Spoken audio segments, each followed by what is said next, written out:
Thank you, Cassidy, for taking the time today to share your experience with us.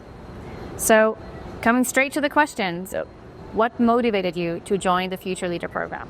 So I'd say prior to the Future Leader, probably a little unique from my side in that I had gone to the ECC about 8 to 10 years prior, just as a general attendee. So I'd always seen the Future Leaders from afar. Generally, they had their one stage time. They gave you what they had. BSF, who I worked for, obviously had their own Future Leader program, but it was just really from the distance. And so I remember coming into the Future Leader with a lot of opinions on what I thought the ECC, as far as lessons learned, continuous improvement, and things like that. So, that kind of motivated me. It's just like I like change. I like to at times be provocative.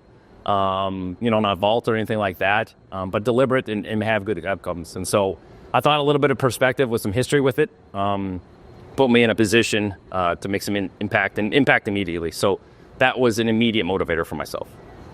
I can see that. So can you share a specific moment or project from the program that had a lasting impact on your career? Yeah, I would say something that I keep thinking about is at the mid-year for the 2024. We had Sean Salisbury, former NFL quarterback, iHeartRadio host, and post his keynote, we went to a private interview set. And during the course of the interviews, we asked questions. He's always very open, great, gracious to come do this for us. And I remember at the end, he said, he asked me if I met his expectations. He asked me personally. And I'm thinking, this is a former ESPN personality, local celebrity. And, it just took me aback. And then he also asked if the expectations of the future leaders were met by what he said. He really wanted to know that. It was important to him. It wasn't just, hey, I'm at the Sony, I'm out, gone. And so I just thought I was taken aback by his humility and his true passion and care for the future leaders. So I just remembered, that's kind of how he announces now. He lets people call in. He lets people talk. He doesn't talk over them. He respects them. He respected us.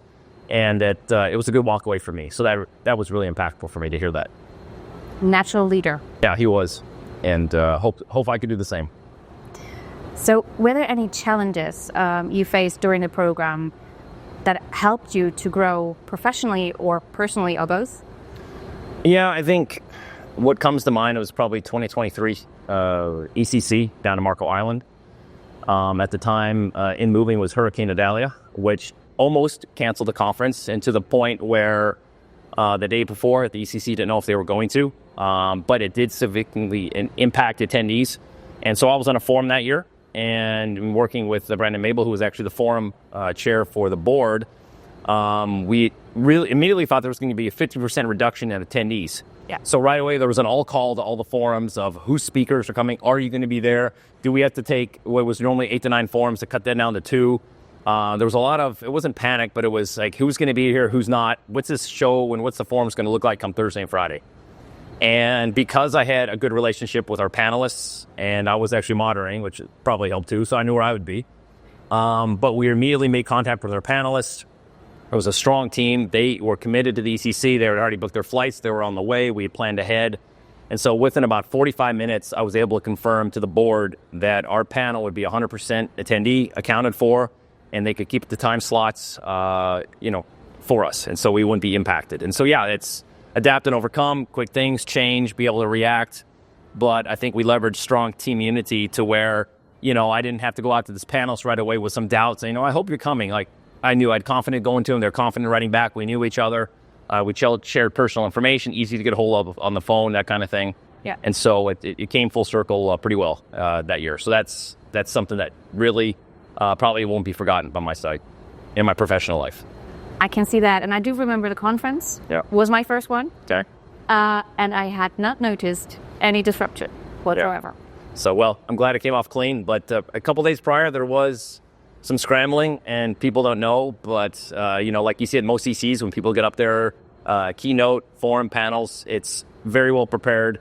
The storyboarding is good. The questions are kind of know in the front ahead. So I think people always come out pretty well and polished, and there's a reason. So a lot of practice and time goes into those kind of events. I mean, the events supporting the ECC. So, well, that leads me to, what advice would you give to someone that is currently participating in the program?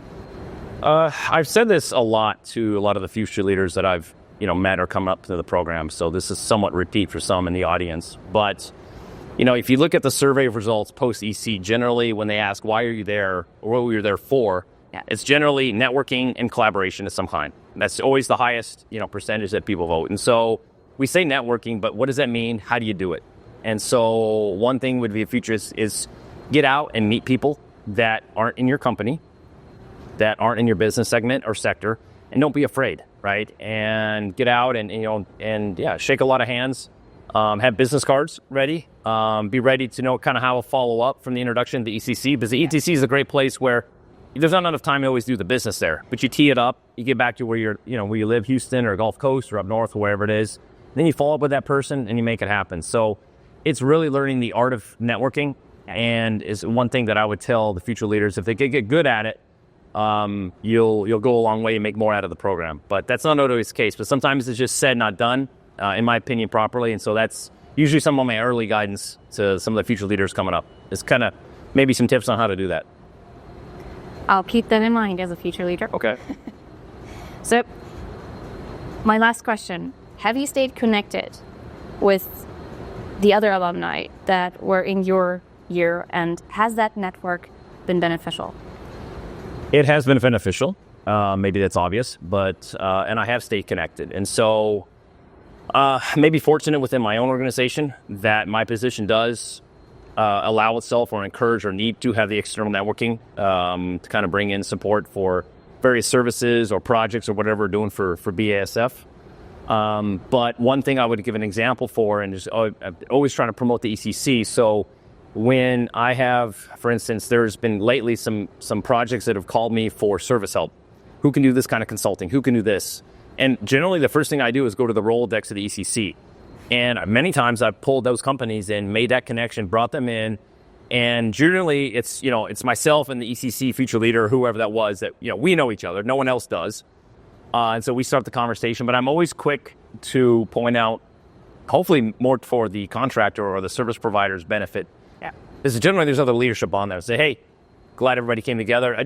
Everyone should know, this kind of started because of an ECC relationship. So I always think it's a good chance beyond just business engagement, practical purpose, but to really promote the ECC, because I know a lot of times when you say networking's key and then you got to go back and tell your organization what's the benefit of networking, that rate of return sometimes it's hard to be tangent with that. And so I always try to show, good return of investment to come into this conference. And so when I get a chance to do that with past, alumni engagement, ECC folks, I do it all the time. So that's kind of how I support and play with the ECC. Well, I couldn't have said it better. Thank you again for your time. Thank you very much. Thank you. Thank you.